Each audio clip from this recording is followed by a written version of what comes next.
मेरे प्रिय देशवासियों, मैं हूं आप सभी का शुभचिंतक भिक्षु थीरू ज्योति, राष्ट्रीय महासचिव, अखिल भारतीय भिक्षु महासंघ। मैं सबसे पहले आपके सुखी जीवन के लिए मंगल कामना करता हूं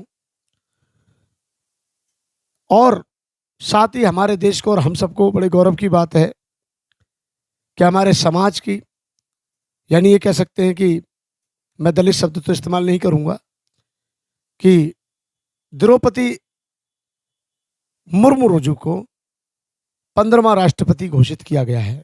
मैं सबसे पहले उनके महामहिम राष्ट्रपति बनने पर अखिल भारतीय भिक्षु महासंघ की ओर से मैं हार्दिक अभिनंदन, हार्दिक साधुवाद और हार्दिक मंगल कामना देता हूं।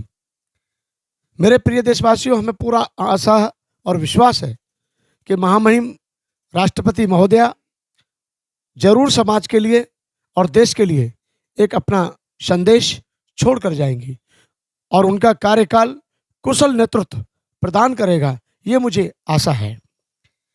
आज हम देखने को तरसते हैं कभी कभी, और कभी कभी विचार करने के लिए हम लोग मजबूर होते हैं। छुआछूत का नाम तो आप जानते ही हैं, अछूत का नाम आप जानते ही हैं। नीच ऊंच की व्यवस्था अभी भी हमारे पूरे देश में बहुत सारे क्षेत्रों में हावी है और चरम सीमा पर है, ये भी आप जानते हैं। लेकिन ये अब तक सुना जाता था कि ग्रामीण क्षेत्रों में होता है, शहरों में खत्म होता जा रहा है। लेकिन आप जानते हैं कि जाति है जो जाति नहीं, कहीं ना कहीं अपना असर छोड़ती रहती है। इस देश ने बैकवर्ड के लोगों को कभी राजा नहीं माना। अब मैं शुरुआत करता हूं जहां तक मुझे ज्ञात है, थोड़ा बहुत। जब हमारे छत्रपति साहू जी महाराज इस देश के, मतलब जब राजा थे वो कोल्हापुर के, तो उनको यहाँ के ब्राह्मणों ने, ब्राह्मणवाद व्यवस्था ने उनको राजा नहीं माना।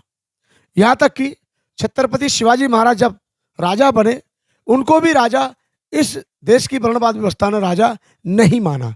अब आ जाइए, देश आज़ाद होने के बाद बहुत सारे हैं, जैसे महात्मा ज्योतिबा फुले, वो राजा नहीं थे लेकिन वो बहुत बड़े समाज सेवी थे और अपना एक पूरा जीवन अर्पित समाज के लिए करके गए। लेकिन उनको भी कभी यहाँ की वर्णवाद व्यवस्था ने उनको और उनके विचारों को कभी स्वीकार नहीं किया।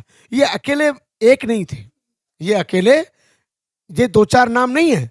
अब हमारा देश आज़ाद होता है, आज़ाद होने के बाद प्रथम देश के महामहिम राष्ट्रपति डॉक्टर राजेंद्र प्रसाद जी बनाए जाते हैं। लेकिन यहाँ की वर्णवाद व्यवस्था ने, यहाँ की छोटी सोच वाली व्यवस्था ने उनको भी राष्ट्रपति नहीं माना। उनको भी, उनसे भी कहा गया कि हमारी परंपरा के अनुसार आप 101 ब्राह्मणों के चरण धोकर चरण वंदना कीजिए और उज्जवल का जो भी करें आप, कुल मिलाकर के उनका आशीर्वाद लीजिए जब आप इस देश के राष्ट्रपति बनेंगे।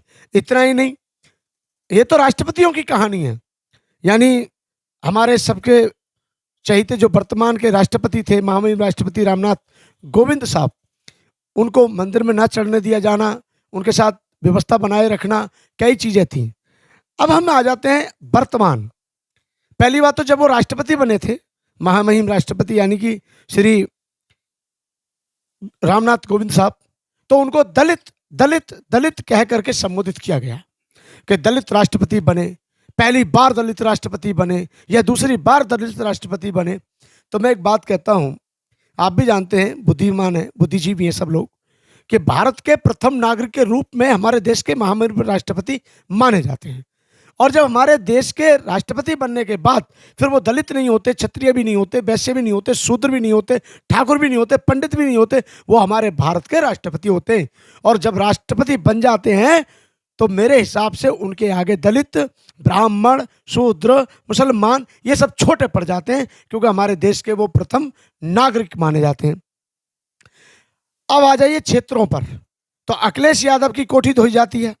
जब अखिलेश यादव जी मुख्यमंत्री पद छोड़ देते हैं और आदित्यनाथ योगी जी उत्तर प्रदेश के मुख्यमंत्री बनते हैं, तो उस कोठी का शुद्धिकरण किया जाता है। इसका मतलब अखिलेश यादव जी अछूत हैं।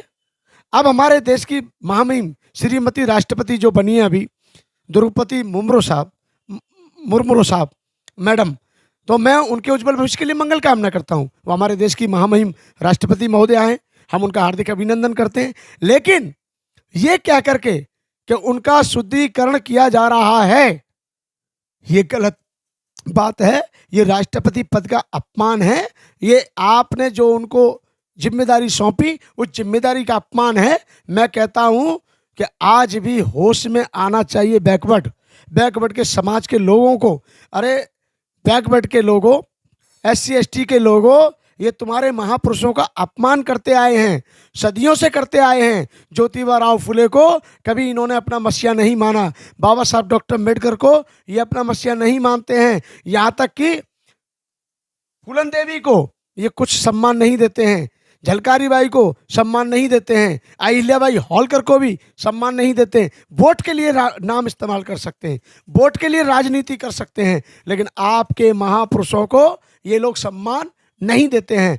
लेकिन हमारे समाज के लोग, SC ST, खासतौर पे SC के लोग सबका सम्मान करते हैं, चाहे वो संत गाडगे हों, चाहे छत्रपति शिवाजी महाराज हों, चाहे छत्रपति साहू जी महाराज हों, चाहे वो बिरसा मुंडा हो, अछूतानंद हो, गुरु घासीदास हो, या संत कबीर हो, संत रविदास हो, या बिरसा मुंडा हो, यानी जितने भी हमारे समाज में जन्मे और दूसरे समाज में भी जन्मे महापुरुष, चाहे कपूरी ठाकुर क्यों ना हो, चाहे जयप्रकाश नारायण क्यों ना हो, बहुत सारे ऐसे लोग जो हमारे समाज में ही नहीं दूसरे समाज में भी जो समाज सुधारक पैदा हुए हैं, उनका भी सम्मान हमारा समाज करता है, क्योंकि हम लोग बुद्ध के अनुयायी हैं। हम बाबा साहब अम्बेडकर को मानते हैं, बुद्ध को मानते हैं, बुद्ध में आस्था रखते हैं, और बुद्ध ने जाति प्रथा समाप्त करके, दासी प्रथा समाप्त करके समतामूलक समाज की स्थापना की।